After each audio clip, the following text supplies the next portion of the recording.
Tinawagan na ni Olga ang may mataas din na posisyon sa bilibid na kakontsaba niya kay Tanggol. Sinabi niya na ngayon niya na kailangan si Tanggol, kaya nais niyang gumawa ito ng paraan para may padala lang sa kanya si Tanggol. Gulat naman ang kausap niya dahil hindi nito alam ang sasabihin na wala talaga si Tanggol sa kulungan. Hindi na hinayaan ni Olga na makapagpaliwanag pa ito. Agad niyang sinabi na siya na mismo ang kukuha kay Tanggol sa bilipid kapag hindi ito binigay sa kanya. Sinubukan ni Marites kausapin si Rigor tungkol sa sinasabi ni Tinding na may babae ito. Pero pinagtaasan lang siya ng boses nito at sinabing huwag paniwalaan ng nanay nito. Alam ni Tinding at Noy ang totoo dahil sila mismo ang nakakita.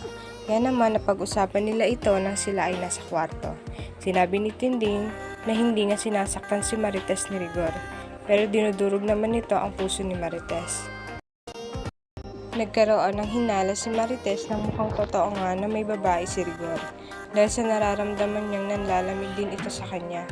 Sinubukan niya itong lambingin pero tinalikuran lang siya ni Rigor at sinabing matulog na sila.